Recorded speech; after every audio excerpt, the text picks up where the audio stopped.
요나가 매우 싫어하고 성내며 여호와께 기도하여 이르되 여호와여 내가 고국에 있을 때에 이러하겠다고 말씀하지 아니하였나이까.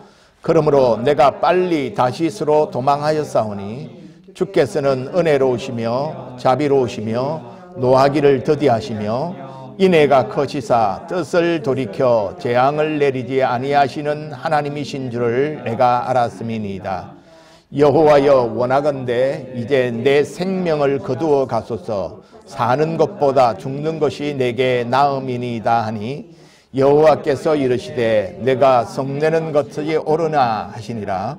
요나가 성읍에서 나가서 그 성읍 동쪽에 앉아 거기서 자기를 위하여 초막을 짓고 그 성읍에 무슨 일이 일어나는가를 보려고 그 그늘 아래에 앉았더라. 하나님 여호와께서 박넝쿨을 예비하사 요나를 가리게 하셨으니 이는 그의 머리를 위하여 그늘이 지게 하며 그의 괴로움을 면하게 하려 하심이었더라. 요나가 박넝쿨로 말미암아 크게 기뻐하였더니 하나님이 벌레를 예비하사 이튿날 새벽에 그 박넝쿨을 갉아 먹게 하심에 시드니라. 해가 뜰 때에 하나님이 뜨거운 동풍을 예비하셨고 해는 요나의 머리에 쬐이며 요나가 혼미하여 스스로 죽기를 구하여 이르되 사는 것보다 죽는 것이 내게 나으니이다 하니라. 하나님이 요나에게 이르시되 내가 이 박넝쿨로 말미암아 성내는 것이 어찌 옳으냐 하시니 그가 대답하되 내가 성내어 죽기까지 할지라도 옳으니이다 하니라. 여호와께서 이르시되 내가 수고도 아니하였고 재배도 아니하였고 하룻밤에 났다가 하룻밤에 말라버린 이 박넝쿨을 아꼈거든. 하물며 이 큰 성읍 니느웨는 좌우를 분별하지 못하는 자가 12만여 명이요 가축도 많이 있나니 내가 어찌 아끼지 아니하겠느냐 하시니라.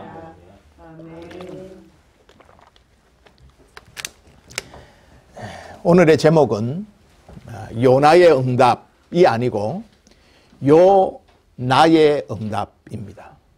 월드 프레이죠. 요나서는 사실 결말이 지어지지 않은 책입니다. 하나님이 요나에게 한 질문으로 요나서가 끝이 납니다.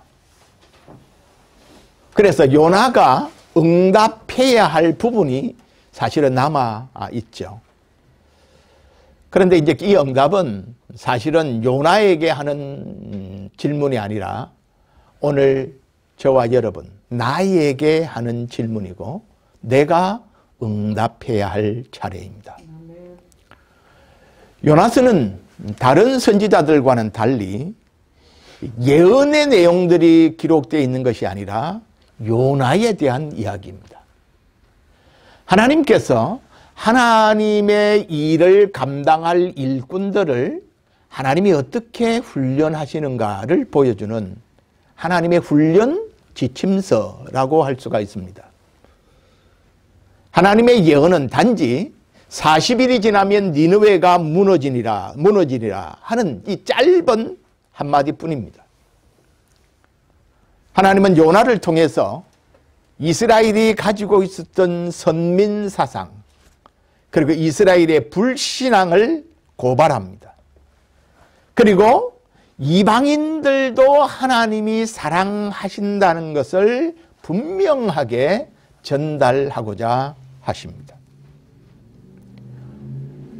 오늘 요나의 메시지는 세상에 구원의 복음을 전하라는 하나님의 명령을 온갖 이유를 들어서 외면하고 있는 하나님의 백성들에게 하시는 말씀입니다. 네가 하는 일이 옳으냐? 내 행동이 옳으냐? 라고 주님이 묻습니다. 우리는 오늘 이 질문 앞에 우리 스스로가 응답해야 합니다. 본문의 주인공으로 등장하는 요나는 주님의 지상명령에 주의를 기울이지 않는 게으르고 신실하지 못한 오늘의 교회를 나타냅니다. 하나님은 요나가 보여주는 자국민 우선주의, 편협한 인종주의가 하나님이 이 세상을 어떻게 이루어 가겠다고 하는 하나님의 계획을 망치고 있다는 것을 지적합니다. 요나서를 볼 때 많은 사람들이 흥미를 가지는 게 요나를 삼킨 물고기가 도대체 어떤 물고기일까? 어떻게 그 완악한 니누의 사람들이 그냥 하루 그냥 요나가 한 심판의 메시지를 듣고 그렇게 회개를 할 수 있었을까? 박능쿨이 어떻게 그렇게 자랐다가 하루아침에 죽게 됐을까? 이런 것에 사실은 관심하지만 이것은 하나님이 그의 백성들에게 하는 거룩한 교훈을 베풀기 위한 하나의 재료일 뿐입니다. 1940년에 인도네시아에 선교사로 가서 오랫동안 사역을 하신 분이 있습니다. 그리고 2차 대전 때 인도네시아가 일본에 점령을 당했을 때 선교사로서 자기 나라로 돌아가지 아니하고 일본의 부당한 침공을 비판하고 성도들을 지키기 위해서 피신하지 않고 3년 동안 일본의 강제 수용소에서 옥고를 치르기도 했습니다. 그 후에 화란에 암스테르담 자유대학 선교학 교수를 지냈던 요하네스 페어카일이라고 하는 선교사님이 있는데 이 요하네스 페어카일이 이 요나스를 8개 장면으로 설명했습니다. 요나스가 8개 장면으로 구성된다. 오늘은 그의 설명을 따라서 말씀을 진행해 보려고 합니다. 첫 번째 장면은 1장 1절에서 3절입니다. 하나님이 요나에게 니느웨로 가라는 장면으로 시작되죠. 하나님이 요나에게 말씀합니다. 가서 외치라는 것이죠. 자, 여기 여호와의 말씀이 요나에게 임하니라. 이것은 모든 선지서의 기본적인 하나의 패턴입니다. 이것은 하나님이 요나를 선지자로 부르셨다는 것을 말하는 것이죠. 그리고 요나에게 말한 것은 니느웨로 가서 내가 너에게 말하는 것을 외치라라는 명령입니다. 하나님께서 하필이면 니느웨로 가라고 하십니다. 가장 호전적이고 잔인한 국가인 아수르의 수도입니다. 이스라엘을 가장 괴롭히고 있는 원수의 나라입니다.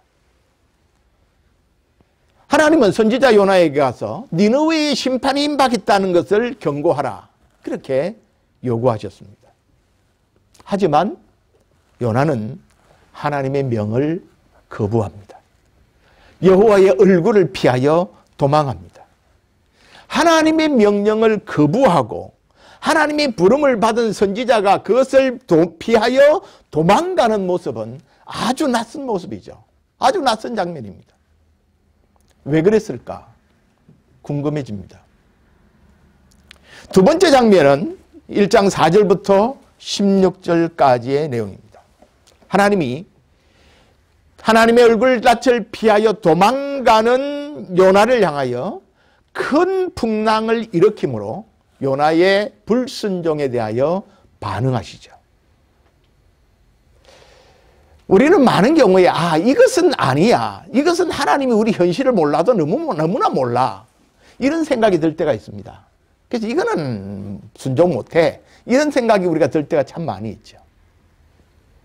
그런데 이사야 55장에 보면 이사야 선지자가 이렇게 말합니다. 이사야를 통해서 하나님이 이렇게 말하죠. 내 생각은 너희 생각과 다르다. 내가 가는 길은 너희 가는 길보다 훨씬 높고 내가 생각하는 것은 너희의 생각하는 것보다 훨씬 더 깊고 크고 높다. 그렇게 말씀하십니다. 여러분, 내 생각과 하나님의 생각이 다를 때 여러분 무엇을 내려놓습니까? 선지자는 무엇을 따르는 사람입니까? 하나님의 말씀을 따르는 사람이죠. 하지만 요나는 지금 하나님의 말씀, 하나님의 생각보다 자기의 생각대로 움직여가고 있습니다. 여기에 대한 하나님의 반응이 무엇일까요? 선지자가 하나님의 명령을 불순종하여 도망할 때 하나님은 선지자에게 말씀하지 아니하고 누구에게 말씀합니까? 자연에게 말씀합니다. 바다에 말씀하십니다. 선지자는 지금 하나님의 명령을 거역하고 있지만 바다는 하나님의 명령에 순종합니다. 큰 풍랑이 일었죠. 요나는 큰 풍랑이 일어나서 배의 생사가 위태로운 상황에서도 지금 배 밑창에서 잠을 자고 있습니다. 선원들이 풍랑을 벗어나기 위하여 안간 힘을 쏟고 있는 그때에 자기는 그 풍랑과는 아무 관계가 없는 것처럼 태평합니다.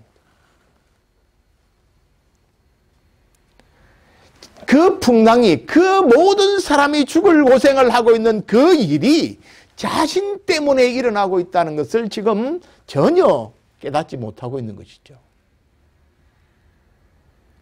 하지만 요나의 불순종에 대한 하나님의 처방은 요나가 불순종하여 하나님의 계획을 무시하고 도망감에도 불구하고 불순종에도 불구하고 하나님은 하나님의 계획을 포기하지 않는다는 의지를 지금 보여주고 있습니다. 네가 불순종해? 그렇다고 내 일이 이루어지지 않는 것 같아? 지금 그걸 보여주는 것이죠.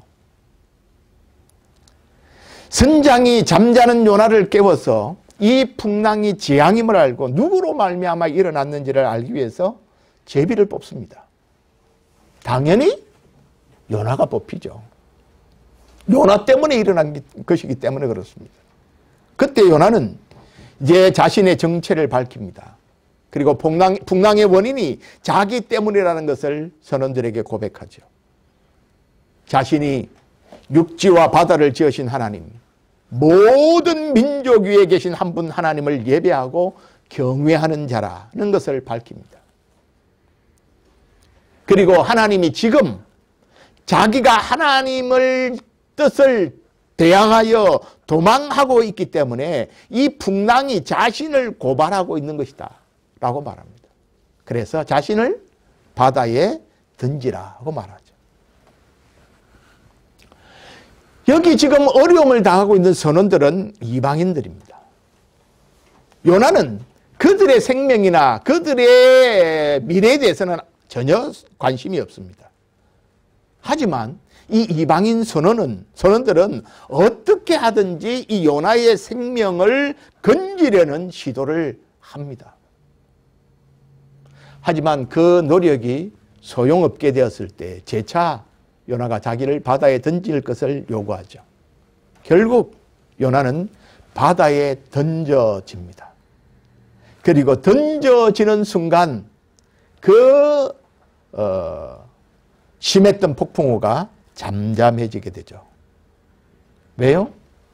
요나 때문에 일어나는 폭풍이니까요. 그토록 몰아쳤던 그 파도와 바람이 요나를 던졌을 때에 잠잠해지는 것을 보고는 선원들이 두려워합니다. 그 하나님께 예배를 드리죠. 제사를 드리죠. 세 번째 장면은 1장 17절입니다. 한 절이죠. 바다에 던져진 요나를 하나님이 예비한 큰 물고기가 삼킵니다. 이건 뭘 말해줍니까? 요나가 하나님의 손을 결코 벗어날 수 없음을 보여줍니다. 요나는 니느웨에 전할 하나님의 메시지를 피해서 다시스로 도망을 쳤지만 하나님은 자신의 목적을 성취하기 위하여 미리 큰 물고기를 준비시키십니다. 하나님의 부름을 받은 선지자가 선교사가 도망을 치지만 하나님은 그 도망치는 선교사가 하나님의 일을 감당할 수 있는 적당한 합당한 도구가 되도록 훈련하고 준비시키는 일을 계속해 가십니다. 시편 139편에 보면 내가 새벽 날개를 치며 바다 끝에 가서 거주할지라도 거기서도 주의 손이 나를 인도하시며 주의 오른손이 나를 붙드시리이다 라고 고백합니다. 하나님이 우리를 포기하지 않기 때문에 우리가 하나님의 울타리에서 하나님의 손에서 벗어날 수 없다는 고백입니다. 여러분 어디 깊은 곳에 숨어서 어디 골방에 숨어서 나 하나님 피하고 싶어 그렇다고 피해질 수 있는 게 아니라는 것입니다. 네 번째 장면은 2장 1절에서부터 10절의 내용입니다. 물고기 뱃속에 갇힌 요나의 모습이죠. 요나는 이 물고기 뱃속에서 하나님께 자신을 구해달라고 간구합니다. 하나님의 명령이 자신의 뜻과 맞지 않다고 해서 도망을 했던 요나이지만 이제 물고기 뱃속에서 하나님의 도움을 구할 수밖에 없는 신세가 된 것이죠.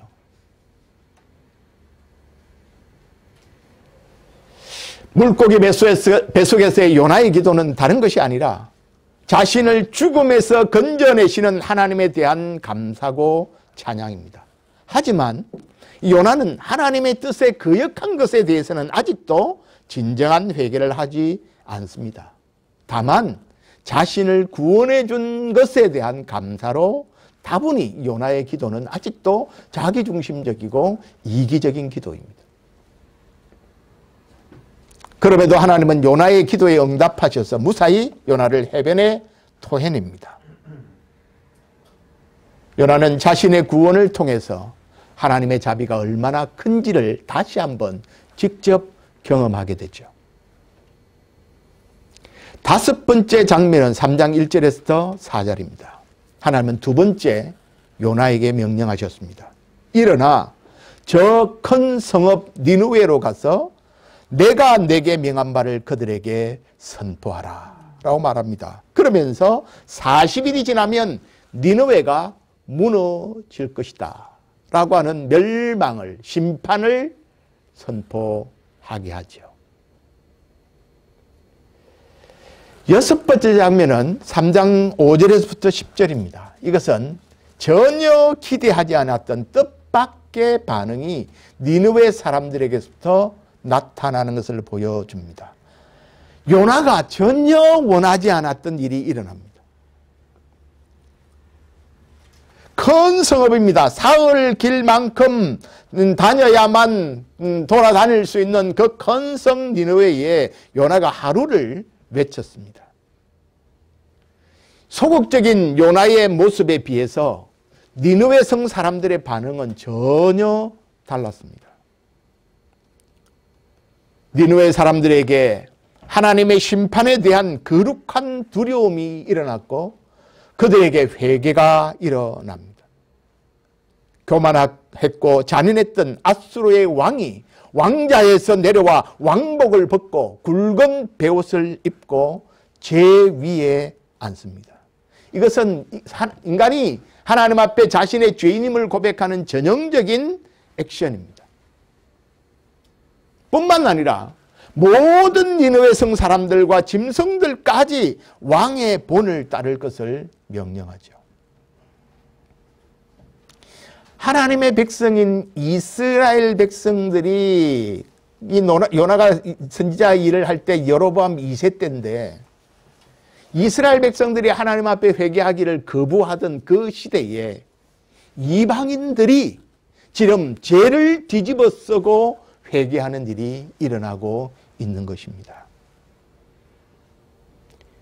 니느웨의 포악한 왕은 하나님의 경고를 받고 그 앞에 회개하며 하나님 앞에 죄를 뒤집어 쓰며 하나님의 긍휼을 구하고 있는 반면 유다의 왕들은 불순종하고 있는 모습이 대비가 되어서 지금 오버랩되고 있습니다.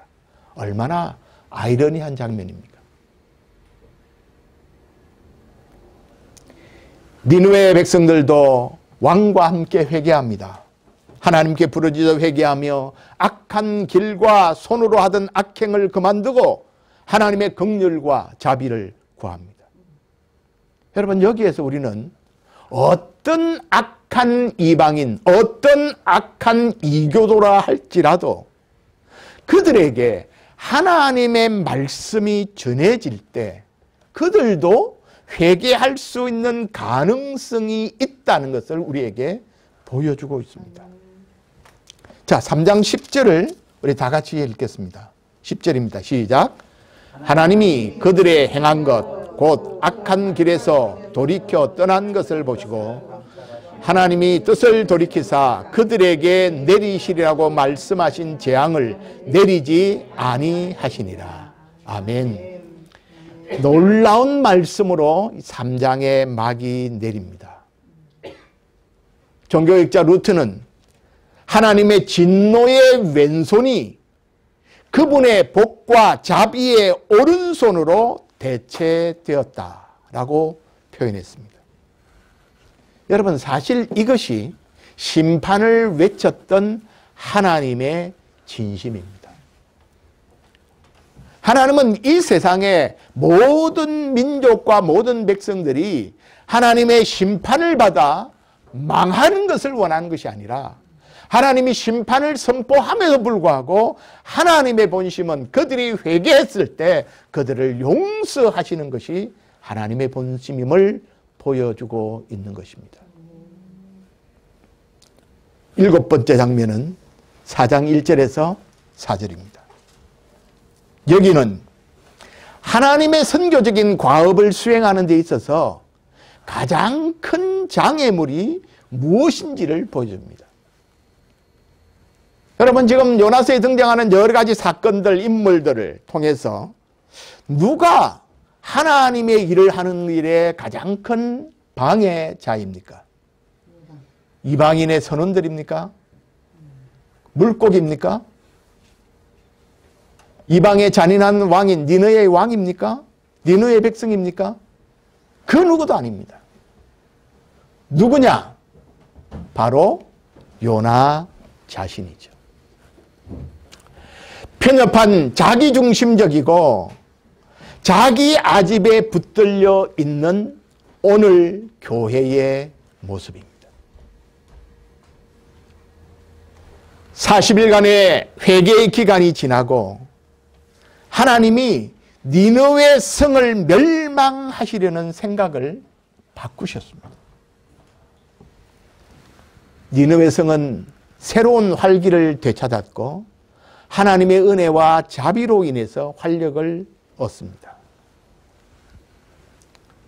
요나는 하나님이 이스라엘이 아닌 이방인들, 특별히 이스라엘을 몹시도 괴롭혔던 니느웨까지 자비와 사랑을 베푸시는 데 대해서 화가 치밀어 올랐습니다. 하나님 이럴 수는 없습니다 하는 것이 요나의 반응입니다. 요나 자신은 물고기를 준비시켜서 구원을 베푸는 자비를 구했지만 이방인인 니느웨 사람들에게는 냉정하고 혹독하게 징계하시고 심판하시는 하나님을 원했던 것입니다. 나는 예수 믿어 구원받아 하나님의 백성이 되고 하나님 나라에 가지만 다른 사람은 지옥 가고 멸망받는 것을 그냥 두고 보는 우리의 모습과 다를 바가 없습니다. 이방인이 하나님의 사랑을 받고 하나님의 구원 역사에 참여하는 복을 받는 것을 요나는 견디지 못하겠다는 것이죠.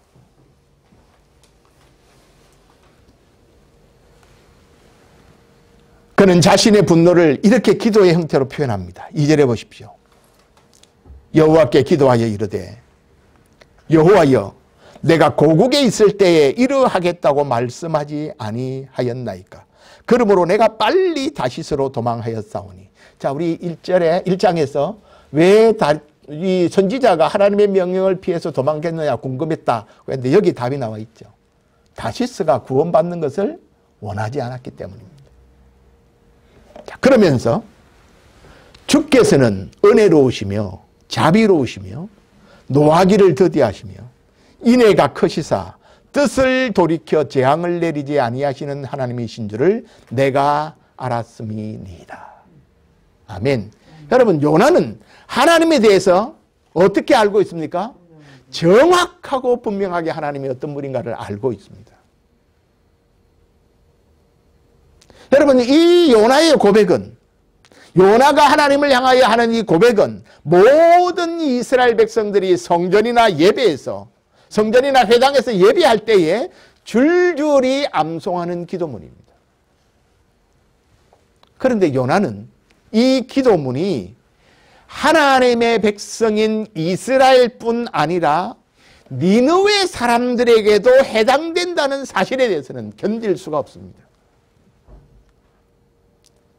요나가 뭐라고 말합니까? 내가 이런 꼴을 보노니 뭐 하는 게 낫겠다고? 차라리 죽는 게 낫겠습니다.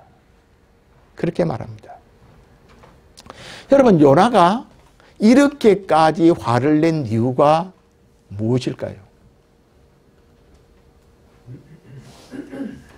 이것은 요나가 이방인들에게 구원을 가지고 오시는 하나님의 목적을 요나가 지금 고집스럽게 거부하고 있기 때문입니다.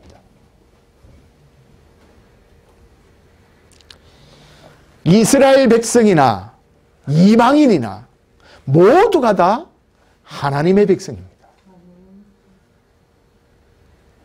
이방인이나 하나님의 백성이나 모두가 다 하나님의 은혜와 사랑 가운데 살아간다는 것은 동일합니다. 다만 이방인들은 하나님을 알지 못하기 때문에 그것을 인정하지 않는 것뿐이죠. 그래서 하나님은 이스라엘 백성을 선택해서 그들을 통해서 모든 세계가 하나님을 알고 하나님의 복을 누리는 하나님의 사랑의 우산 안에로 들어오기를 원하신 것입니다.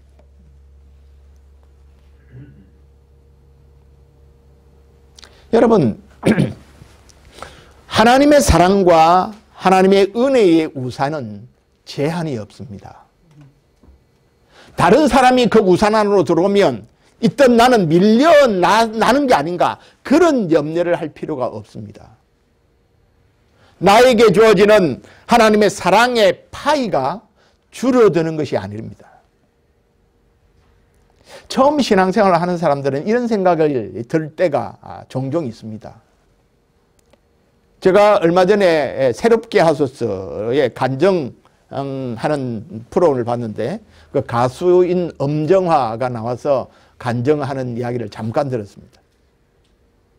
가수에게 제일 중요한 것은 목소리가 잘 나오는 거 아닙니까? 그런데 뭐 무슨 이유인지 목소리가 잘 나오지 않아서 어려움을 겪는 과정에서 그가 하나님을 찾습니다. 그리고 하나님을 만나죠. 하나님이 자기를 사랑한다는 사실을 깊이 깨닫고 교회를 갔을 때 자기 마음속에 막 질투심이 막 일어났다는 것이죠. 왜요? 아니, 하나님이 나만 사랑하는 줄 알았는데, 아니 너도? 저도? 그도? 여기 있는 사람 다 하나님이 사랑한다는 말이야? 나만 사랑받고 싶은데? 그런 생각 때문에 막 질투심이 팍 몰려왔다 하는 그런 이야기를 하는 소리를 들었습니다. 그런 생각이 들 수가 있죠. 내만 하나님의 사랑을 받아서 나만 하나님의 축복을 받아야 되는데 다른 사람이 받으면 내가 10개 받던 거 다른 사람이 오면 5와 5로 나눠야 되는 거 아니냐? 그런 생각을 하는 경우들이 있습니다. 하나님의 사랑은 피자같이 더 많은 사람이 붙으면 내가 먹을 것이 줄어드는 그런 제한된 사랑이 아닙니다. 하나님이 요나에게 찾아와 묻습니다. 니느웨 사람들을 내가 용서하고 니느웨 사람들을 사랑한다고 해서 내가 지금 성내는 것이 옳으냐? 니느웨 사람들이 심판받지 않고 구원받는다는 것에 대하여 성을 내고 있는 너의 모습이 합당하냐? 하고 요나에게 묻습니다. 요나에게만 물으실까요? 우리에게 지금 그렇게 묻고 있지 않습니까? 자, 마지막 장면을 보겠습니다. 4장 5절에서부터 11절까지가 8번째 마지막 장면입니다. 이것은 하나님이 한 사람의 사역자를 포기하지 아니하시고 그를 깨닫게 하시려는 하나님의 열심이 얼마나 특심한지를 보여줍니다. 요나는 폭풍우 속에서도 이방인 선원들의 행동 속에서도 물고기 뱃속에서의 건짐을 받는 것에서도 니느웨 사람들의 회개에서도 하나님이 나타내고자 하는 요점을 여전히 파악하지 못하고 있습니다. 그 이유가 무엇일까요? 그것은 그가 원하는 일이 일어나지 않았기 때문입니다. 그가 원하지 않는 일이 일어났기 때문입니다. 그래서 하나님은 요나를 깨닫게 하기 위해서 실물 교육을 시도하시죠. 5절에는 요나가 니느웨 성에 무슨 일이 일어나는지를 보려고 초막을 짓고 거기서 지켜보고 있습니다. 여기 5절의 이 표현을 보면 요나는 하나님이 그럼에도 불구하고 니느웨 성에 불을 내려서 니느웨 성가 멸망하는 걸 보기를 원하는 거예요. 하나님께서 요나에게 박능쿨을 준비해서 그것이 자라게 만들어 잎을 내서 그늘을 만들어 더위를 피하게 해줍니다. 요나의 기분이 너무너무 좋았습니다. 사막 지역이기 때문에 햇빛이 내리쬐도 습기가 없으니까 그늘만 지면 더위를 피할 수가 있기 때문에 그렇습니다. 하지만 다음 날 벌레가 먹어서 그만 박능쿨이 말라 버리고 맙니다.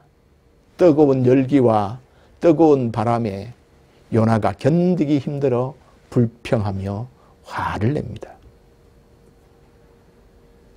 하나님께서 요나에게 다가와서 두 번째 물으십니다. 내가 이 박능쿨로 말미암아 성내는 것이 어찌 옳으냐?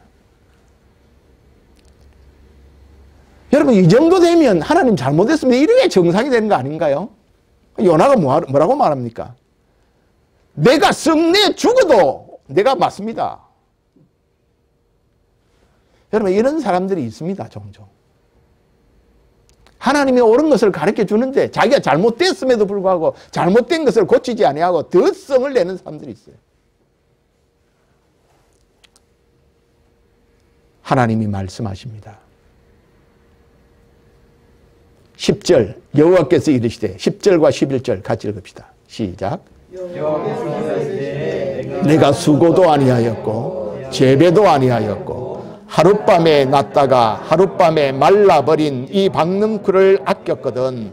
하물며 이 성읍 니느웨는 좌우를 분별하지 못하는 자가 12만여 명이요 가축도 많으니 내가 어찌 아끼지 아니하겠느냐.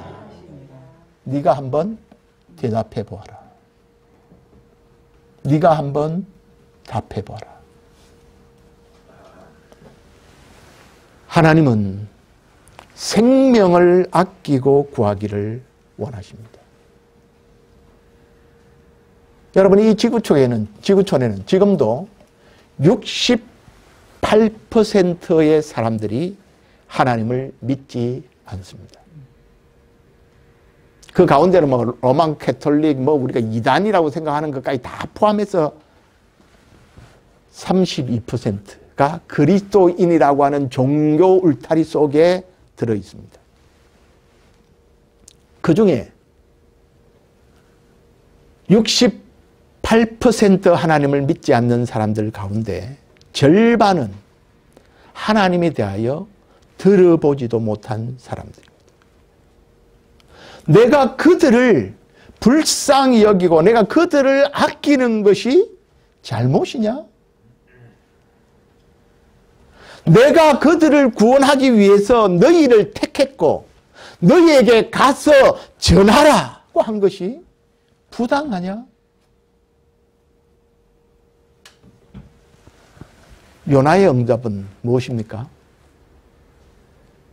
요나의 응답은 기록되어 있지 않습니다. 요나가 어떻게 반응했는지 모릅니다. 이제 이 질문에 대한 답은 모든 시대에 요나서를 읽는 그리스도인들이 대답해야 할 질문입니다. 자크 엘룰은 그의 저서인 요나의 심판이라는 책에서 이렇게 마무리를 합니다. 요나서는 결론이 없다. 그리고 마지막 질문에는 대답이 없다. 하나님의 충만하신 자비를 깨닫는 사람들, 그리고 이 요나의 이야기가 단지 신화가 아니라 사실에 근거해 세상 구원을 이루는 사람들만이 이 질문에 대답할 수 있을 뿐이다. 그렇게 마무리를 하고 있습니다. 무슨 뜻입니까? 우리가 대답하라는 것입니다. 신약에서 예수님은 표적을 구하는 유대인들에게 요나를 다시 불러옵니다. 마태복음 12장 39절에서 41절에 보면 거기서 예수 그리스도는 내가 요나보다 더 큰 이라고 자신을 소개합니다. 요나는 예수 그리스도가 인간을 사랑하여 죄인을 위해서 죄값을 치르시고 십자가에서 죽으시고 사흘 만에 승리의 외침으로 다시 사신 부활의 그림자입니다. 물고기 뱃속에서 살아난 것. 예수 그리스도의 사흘 만에 부활을 그림자로 보여주는 사람입니다. 예수 그리스도의 지상에서의 삶은 하나님이 온 세상을 대단히 사랑하신다고 하는 사실, 그리고 이 세상을 결코 포기할 수 없으시다는 분명하고 강력한 증거입니다. 요나보다 더 큰 이가 피를 흘려주셨음에도 그 복된 소식을 전파하기를 거부한다면, 그 소식을 전하는 일에 대하여 무책임하다면 우리는 하나님의 목적을 방해하는 사람들입니다.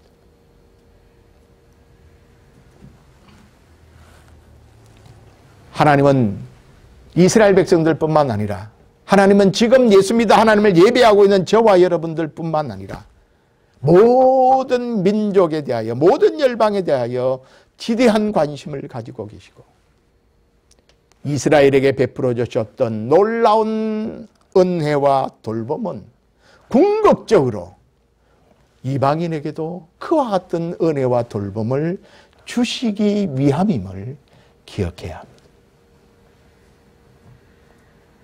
바울은 로마서 3장 29절에 하나님은 다만 유대인의 하나님이시냐? 또한 이방인의 하나님은 아니시냐? 진실로 이방인의 하나님도 되시느니라 라고 말씀합니다. 하나님의 백성들이 당면하고 있는 불성실함, 요나의 도망침에서 보여주는 것처럼 하나님의 백성들이 불성실함에도 온 세상을 복주고자 하시는 하나님의 목적은 결코 바뀌지 않습니다. 도망치는 요나가 물고기 뱃속에 들어갔다가 어쩔 수 없이 니느웨에 하나님의 메시지를 전했던 것처럼 하나님의 복음은, 하나님의 구원의 소식은 온 세상에 전해질 것입니다. 하나님은 요나를 통해 이스라엘의 완고함을 책망하십니다. 하나님이 오늘 내게 하시는 책망은 무엇입니까?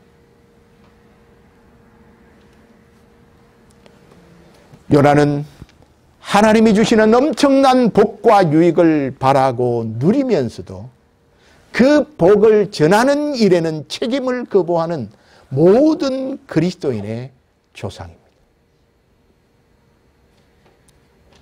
그런 의미에서 요나서는 이런 저런 이유와 핑계로 하나님의 복을 전하는 일을 회피하고 있는 오늘 이 땅의 그리스도인들이 선교적 삶을 살도록 교육하는 훈련장입니다. 이제 저와 여러분이 답을 해야 할 시간입니다. 이 지구촌에 좌우를 분별하지 못하는 자가 40억이나 넘게 있으니 내가 어찌 그들을 아끼지 않겠느냐. 가서 외치라 하는 말이 부당하냐. 이 하나님의 질문 앞에 우리 각자가 믿음으로 응답할 수 있기를 바랍니다.